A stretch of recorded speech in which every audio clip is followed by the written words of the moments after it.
Okay. Okay, we're starting the City of Erie Historic Review Commission meeting. Today is July 1st, 2024. We'll start with the call to order and roll call. Jean Craig Pepper, I believe she's on the way, so we'll see if she shows up, but she's currently absent. Dave Brennan here. Here. Mark Tannenbaum. Here. Melinda Meyer. Here. Matthew Falcone. Here. Jason Mazurik's not here, and he's not online. And other, Heather? Heather's here. Okay. First item is a public comment, and we don't have anyone here with us today, but I think there's a letter that Heather wanted to discuss that was sent to the HRC.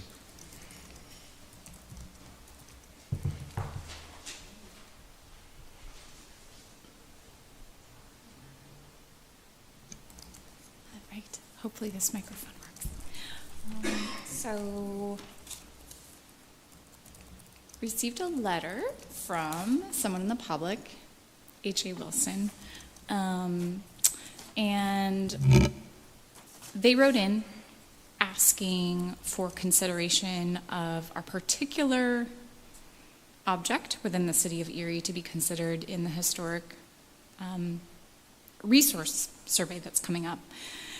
They wrote, in consideration of gathering historical artifacts and sites in Erie, please consider the set of 4 bronze cannons in Lakeside Cemetery given to the city of Erie to honor the service and victory of Captain Gridley of the Olympia in the Battle of Maritime during the Spanish-American War, or Battle of Manila? During the Spanish-American War. The cannons were captured by the American forces, but because they were manufactured in Spain in 1749 per the marking on the cannons, perhaps making them some of the oldest artifacts in the area. This battle is so significant to the U.S. Navy, and it is represented by a diorama at the U.S. Navy Historical Museum in Washington, D.C. So, like other objects and artifacts and sites in Erie that may not have been documented in prior efforts, just thought that that should be shared with the HRC, and especially with our upcoming citywide historic resources survey in the beginning in the near future. So just thought I would share that because that was a letter that was written into the city pertinent to the HRC. Okay. Can you provide who wrote the letter? A.J. Wilson. A.J. Wilson, thank you. I've seen these cannons. They're amazing. They're all individually amazing. Sorry. I've seen these cannons. They are amazing. The site, you can see out over Lake Erie there. They're right down on the tip. It's amazing. I think Greeley is buried there. I think his grave is right there. But that whole cemetery is historic. Nearly as historic as the Soldiers and Sailors Cemetery and the artifacts there. There's statuaries in that. That's also, if you're going to think about this, that's a great place. But those cannon are stunning. Yeah, well, great. They're huge. It's spectacular to think that they date back to 1749, and since they were manufactured in Spain, they weren't considered, according to that version of history. So it's nice that we're opening things up and opening the box, so to speak. That's great, Mark. Well, great. Well, thank you for sharing that. We should go there. So our next meeting there. Okay, we'll keep moving. The next item we have on the agenda is the approval of the past meeting minutes. Did everyone get a chance to look at the meeting minutes? Yes. Any questions or issues with the meeting minutes? Not see any. Would anyone like to make a motion to approve the meeting minutes? I move we approve our meeting minutes from June the 3rd. Matthew, and do we have a second? I will second that. Okay. Those in favor, say aye. Aye. Aye. Those against, nay. Hearing none, the ayes have it, so it passes. We'll go to the next item. We have our old business is next on the agenda, and the first item is the updates to the HRC City of Erie official use forms. I don't know if is there a report on the latest. I know I think, was that, I think it's, is it finalized now? I guess we'll hear an update. Almost. No, I defer to you. Maybe Matthew will share in a minute. Last week, I want to say it was just after, about the time, or around the time the agenda was formulated. Matthew sent the files. I didn't incorporate them in the original email sent out with the attachments. As you'll see, there is the Historic Resource nomination form. And as I'm reaching the certificate of appropriateness and the application for that, based on the meeting that we had in May, the special meeting for the forms, Matthew was able to combine the district nomination with the historic nomination form, so that instead of there being two forms, they were condensed into one form. I do think that there was a set of instructions we talked about, so maybe what could happen is, Matthew, if you've kind of maxed out your time on these forms, I'd be happy to make time next week to look at these and maybe translate that prior set of instructions that Chris had put in place, if you're okay with that, and if the board's okay with that. But they're really close. Do you have any other input on these, Matthew? I would happily defer to you on updating the instructions. I think that the most important thing is that we're able to ensure that all the instructions that we give to the public are easily accessible and that the form is easily readable. I really don't have a tremendous amount of new information. It was really collecting, I think, all of our thoughts on how the form should be changed. Mm-hmm. I'm looking at one of the boxes seems to be a miss under district, but that's certainly just typographical. But no, it was capturing kind of all of our thoughts about what information should be included on the nomination form to make it easy to work through. And that's what we have in front of us now. So perhaps what could happen is that I make minor modifications to what he is, also modified, add the set of instructions that Chris had previously, and send them for the August pre-review before the meeting, in maybe hopes that in August we can vote on them. Would that make sense? If they could be sent as a part of the package preemptively with those set of instructions? Are the old forms currently on the website right now? Melinda, did you access the forms recently on the website? Yeah, so the old form Mhm. is still there. Yeah, that's so all. We'll finalize that and approve that as soon as possible then, so we can get those on the website. Or do we just need to put it on the website because we've already vetted that? That is a good question. I would assume that there are some minor things, and I do think that the set of instructions to go along with them would be needed. Okay. I would think that it would require a vote. I don't know if I that would think be so a also. I'm just special, asking out loud. a special meeting. Do you need a space in between the resource and nomination, or is that, okay, I wasn't sure, it was just There's a few things. And Matthew he put in a lot of time, like, across all of the documents, but there are some little things that I think were just formatting issues that maybe didn't translate between, like, the Adobe software. Okay. And so I can make time in my schedule next week to look at these. I haven't looked at these. so we could finalize them, then send them out for review, and then approve at the next meeting. Okay. That sounds good. And yes, until these get passed through, the existing forms as they have been are on the city website. Yep. Okay. Next, is there anything else on that subject or any other questions? We're good? The HRC, the CLG training, any updates to that?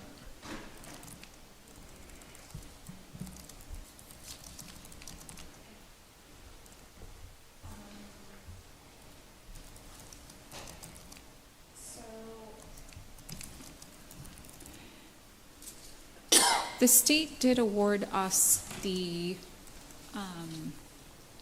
CLG training grant for the required commission mentoring work that's required of CLGs. I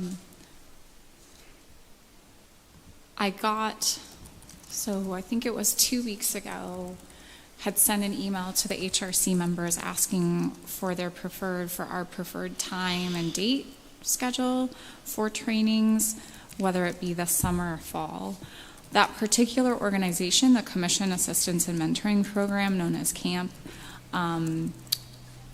said that they have very few openings in July, and the opening that they have didn't align with schedules. So they only had one opening in July. They don't have any in August, but they do have quite a few in September. So last week, about the middle of the week, once I received everyone's responses, had sent an email and called the CAMP organization in Virginia. They and I had spoken a few weeks ago, and we tentatively set it for September. I'm just awaiting to confirm an exact date. But I did receive everyone's input on time of the day that they prefer the training for it to be. And the 4 sections, it's hard, the mic is there and the screen is here. We're doing the standards and guidelines for design review. So we'll be doing, as an HRC board, we'll be going through the standards and guidelines for design review. That's an essential. The elective is the design review exercise. So that was our 4th topic. That was an elective one. The 2nd required topic is legal basics. The 3rd required topic is meeting procedures. So those will be our 4 topics that we as a group will be going through. And there is the option for members to join but watch it at a later date and time, so if there's a conflict, although that is not the preferred sequence they told me. But if it doesn't align with all 5 or 6 of us to be present for the training, it will be in person. It'll be online. Online, okay. I should have clarified that. It's held live, but they record it as they're teaching it to each CLG. And there's 2 instructors. And so the sequence of it will be a 4-hour block of time. The camp organization and I talked about it being something like a 12 to 4 or 1 to 5 or 12:30 to 4:30, because it seemed like that aligned best with most people's schedules. Okay. So as soon as we get that date, we'll get it on our calendar then. Yeah. And I can certainly let members know what that date is ahead of next meeting, like as soon as the camp organization defines what that date and time is. I'll definitely let members know. So. Okay. Great. Yeah. Okay. Any questions for Heather on the training program? Nope. How many people get to go to that? Or get to do that always?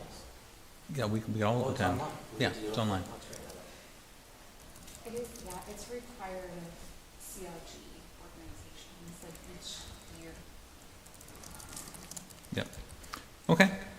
That sounds good. No comments or questions. We'll move on to the next item, which is a new business. And that item is A, the recommendation of Pennsylvania Soldiers and Sailors Home as historic site. Great. So who would like to discuss that? I move to make it a historic site. I think we're just introing it for right now. So if I can, okay.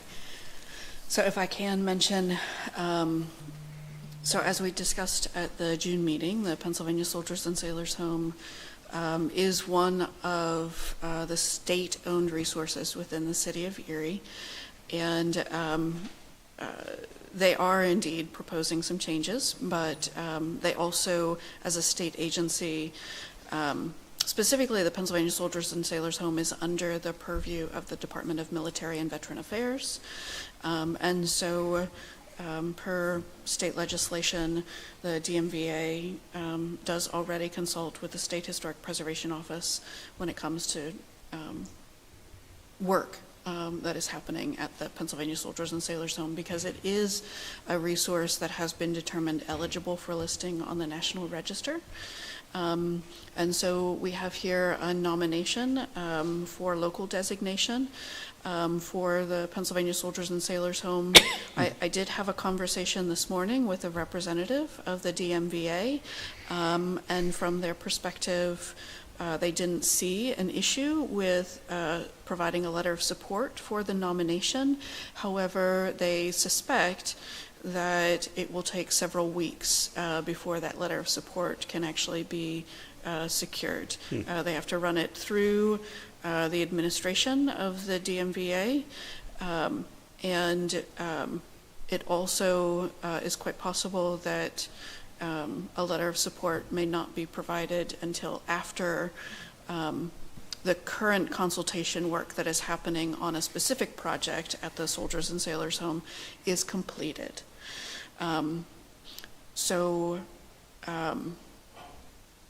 You know, as many of you know, the Commandant's House is proposed for demolition. And so just, you know,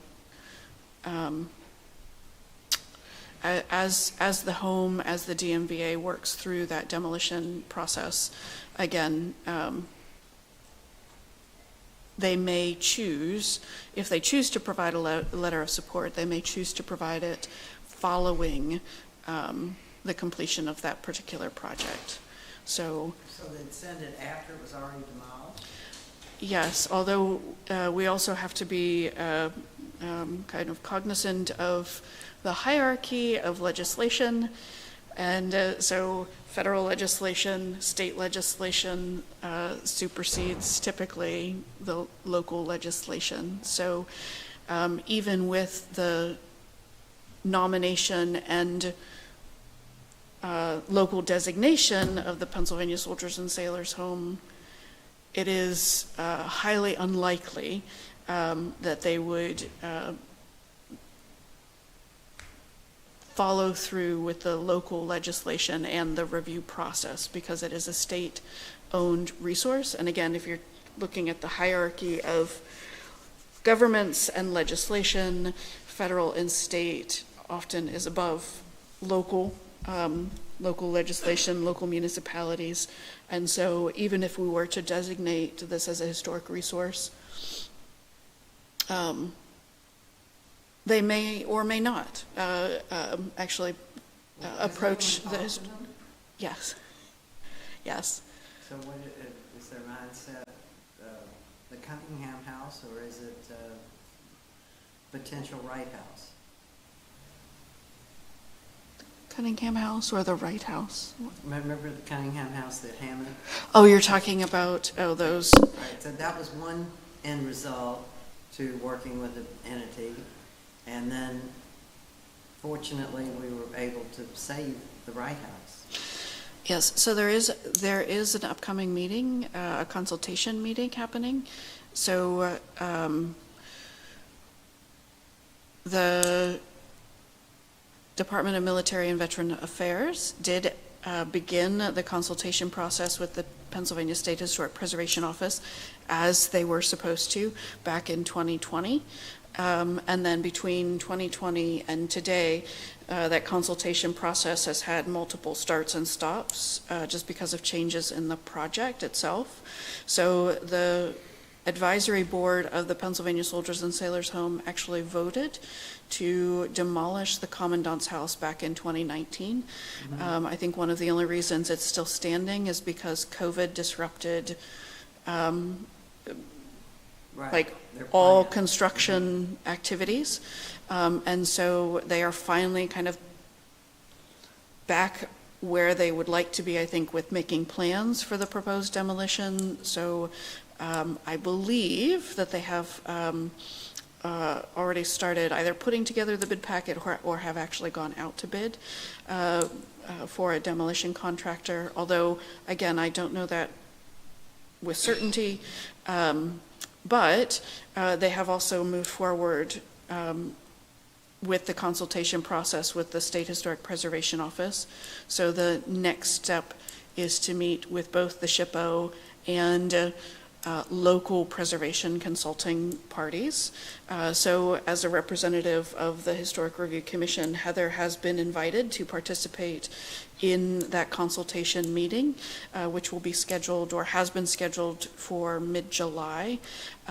So there are also others have been invited to that meeting. So the Bayfront Eastside Task Force has been asked or invited to attend.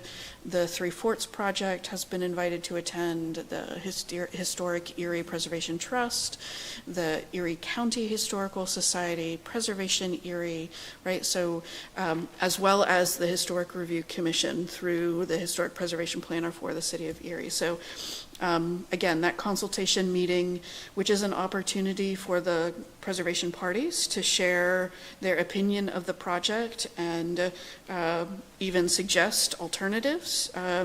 Whether or not the DMVA chooses to change their plans is another issue altogether. So just because they are required to go through this consultation process does not necessarily mean that they are required to alter their demolition plans. So should we have some good suggestions for them and do some scurrying around and try and figure out? And there are. So there are already 2 or 3 really good solutions that have been generated that will actually be proposed at this July meeting. Not necessarily through the HRC, because I think the HRC is probably new to this, to what's happening at the Pennsylvania Soldiers and Sailors Home. So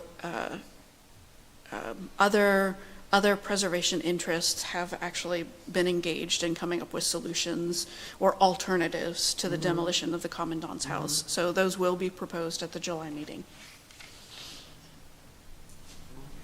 Just they have so much land, it seems like that there's surely something could be worked out so that building gets to stay. Sure.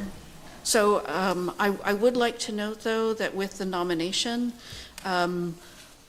just my own opinion is that it would be ideal to include with this nomination a letter of support. So certainly I am not advocating that other commissioners not review this or choose to make a motion. What I'm saying is it might be prudent for us to wait on the DMVA to move this through their administrative process to see if we can secure a letter of support, and then formally vote on the nomination once a letter of support has been secured by the DMVA. Now, again, this is for the commission to review. There are merits of both moving forward the nomination without a letter of support from the property owner, which in this case is the Commonwealth. Again, we're talking about public property.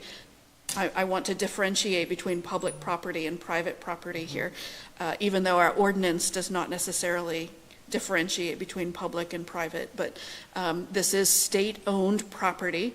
And so, again, I'll probably leave it now for other commissioners to weigh in and share an opinion. Any comments? Soldier Salesman is amazing. The cemetery is amazing. No, it's that's one of the oldest cemeteries in the United States. It's almost equal to Arlington. Like that Soldiers and Sailors Cemetery is that important to the military and to the nation. It just seems so unnecessary to me. I mean, they've got a heck of a lot of property there, and So how they're they, tearing down that one. why they're so determined to get rid of that house is sort of bizarre. It's cute, it's real nice. But I would kind of point us back to the nomination itself, because I think Yeah. the demolition of the Commandant's house, while related, is also, it's almost like a separate issue, because the Soldiers and Sailors Home.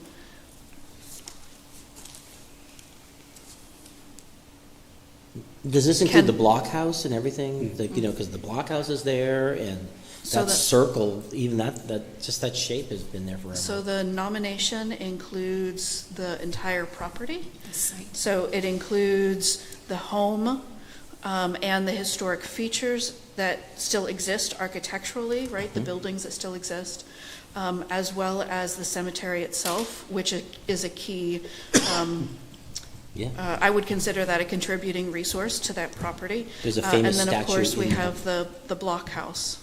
Yep. As well as there are individual objects on the ground. So Oh, there's yeah. also a cannon on the grounds. Yeah, there is. Used to be more. There's actually one of the most valuable stained glass windows in the country is in that building. Oh, right, yes. They have a stained glass window, number 1, of Lincoln, which is the only one in America. And it may well be that he sat for it. And if that's the case, it's worth millions.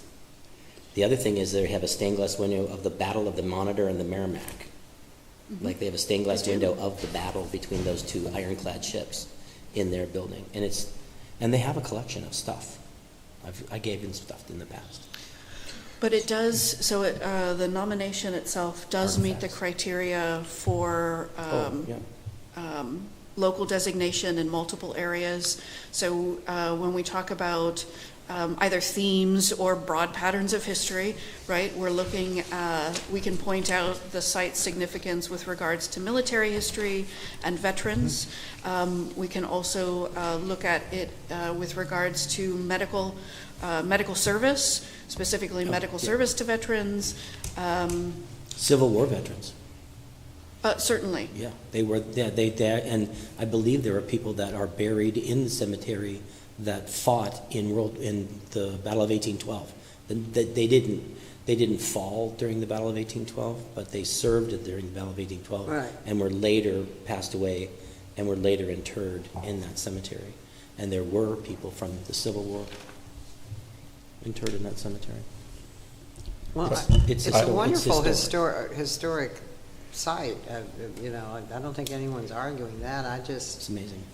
am concerned about, The house being, yeah. So, yeah, I don't know. I mean, I was hoping we could help prevent that. I think that the best way we can help is to follow the process that we have in front of us. So I think that there's 3 steps we need to take.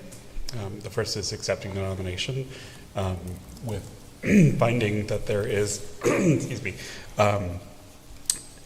formally accepting the nomination and finding that there is kind of reason to believe that there is historic significance with the site. So I would put forward a motion, or I move, rather, that we accept the nomination for Pennsylvania Soldiers and Sailors Home in that it meets 2 of our historic significance criteria. Do we have a second? I would definitely second it. Okay. Those in favor, say aye. Aye. Those opposed? Hearing none, the motion passes. Thank you. I would follow that motion by then moving that we provide a positive recommendation to the city's planning commission and to city council for the designation of Pennsylvania Soldiers and Sailors Home. I'm sorry. Okay. And Melinda, can you clarify or remind me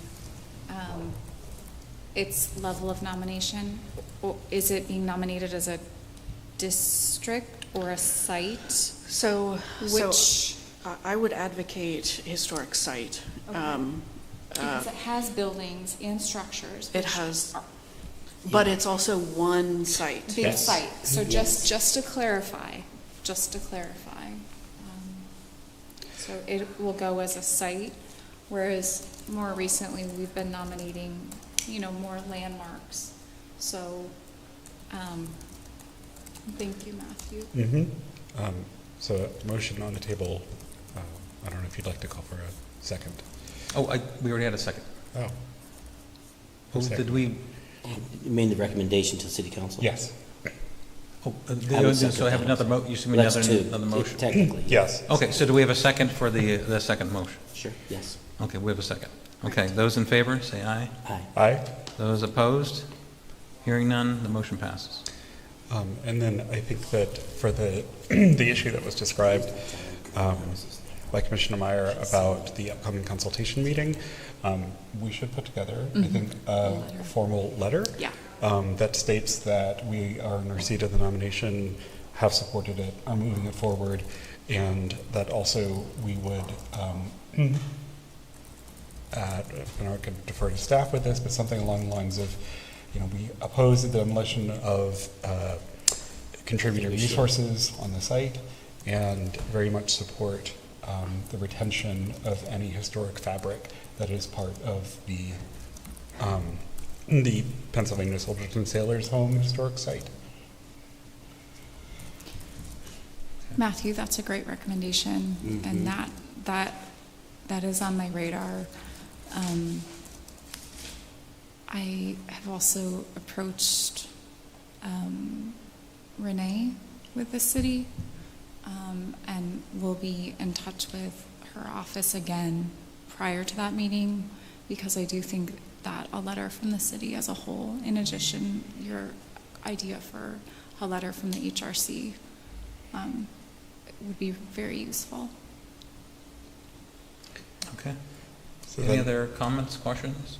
No, do we need that as a formal motion then? So then I move we provide a letter to, excuse me, remind me of the name of the state agency that The owns and Department operates of the site? Military and Veteran Affairs. I move that we provide a letter to the Department of Veteran and Military Affairs that supports the retention of historic fabric and opposes demolition of any historic fabric on the site. I agree. Okay, do we have a second? You agreeing Yes, for the second? absolutely. So we have a second. Those in favor, say aye. Aye. Aye. Aye. Those opposed? Hearing none, the motion passes. Okay. Well, let's move on. That was the last items on their agenda, but I know there was one other item that Heather mentioned, the historic review, historic survey that you were going to report on. Sure. We thought it might be timely to bring up the Citywide Historic Resources Survey again. I think we discussed it briefly in the June meeting. It seems like that was just yesterday. I believe at the June meeting, we reported on how the week prior to the June meeting, we had received quite a few highly qualified proposals for the Citywide Historic Resources Survey from the RFP that was due on May 23rd.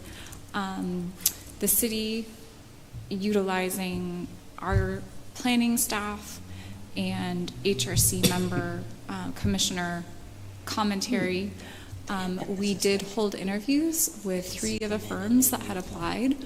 And we did make a decision to hire EDR. And so EDR will be the firm that will be completing the Citywide Historic Resources Survey.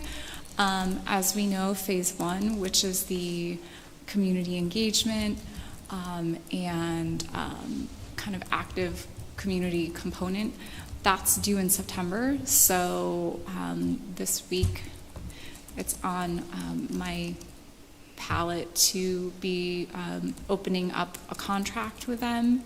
I've been in phone call dialogue with EDR, their project manager, and their principals to get that moving along. So hopefully by the next time we meet in August, hopefully they will already be starting their phase 1 for the process. As you might recall from the RFP, phase 2A is the physical beginning of the survey work. So there's a phase 2A and a phase 2B. Phase 2A originally had a expiration date or due date of September 30th this year that aligned with that particular Keystone grant that was awarded for that part of the process. 2 weeks ago, I requested an extension with the state, and last week followed up with the state on that formal request for extension for a year. So hopefully we'll hear back on that soon. That would put both phases of the physical survey work due September of 2025, which would be much more ideal and in line with the timeline of both their workload and what needs to be done between now and the end of September. And the consultant's good with pushing it? Absolutely. They're not going to raise their fee? Okay. So they, in their original proposal, their schedule and timeline did comply with how it currently stood, which at the time of the RFP was September 30th of this year, but we all know that there was the potential for conflict, maybe things being accidentally left out, so on and so forth, and that was the basis for my request on behalf of, the Citywide Historic Resources process for the extension. So just thought I would give that update because that would give them a full another year for that portion of the survey. And so the 1-year extension was requested on the CLG grant or the Keystone grant? That one's a Keystone. Keystone, okay. There's 3 different grants, but that particular Keystone, yes. Yeah. The other Keystone has a due date already of September of next year, 2025. So I just thought I'd give a quick update on that. So EDR should be starting off with the Citywide Historic Resources Survey, phase 1, very soon as we can all get on board with the contract and start moving along. And the community engagement specialist, her name is Sarah. She and I had a great conversation a few weeks ago about specifics in terms of like what she was thinking for Erie and what they've done in the past with cities like Syracuse. This particular firm did a citywide historic resources survey for Syracuse. They did like 2 different phases of that, and they also talked us through different community engagement kind of tactics or planning efforts that they've done. So it sounds really exciting, and they're really invested, and they're so eager to start this work. So I think we should feel really good about this particular firm because they have a unique interest in what we're doing, and they're close. They're not far. They're just in Syracuse. So Great. Okay. Well, thank you for the update. I think that's it for our agenda. Would anyone make a motion to adjourn? Actually, before we do, we did want to mention, so we have it on record, that we had our special meeting kind of earlier today to start talking through the historic preservation ordinance and changes that would be appropriate, kind of given our how much we've worked through the ordinance over the past couple of years, and that we then would like to continue our work and hold another special meeting. That will be this coming week on Tuesday the 9th. So I know that our ordinance requires us to formally vote on special meetings, so I will put forward a motion that we hold a special meeting on Tuesday, July 9th at 3 p.m. In order to continue the work that we have begun to revise our Article 7. Okay. Would someone make a second? I second it. Those in favor, say aye. Aye. Aye. Those opposed, nay. It passes. Okay, great, thank you. I would like to follow that up with a motion to adjourn. Okay, do we have a second on that? Any seconds? Aye, yes. Okay, I'll second great. that. Those in favor, say aye. Aye. Those opposed, nay. There's Passes. the other Great. cannons. Thank you.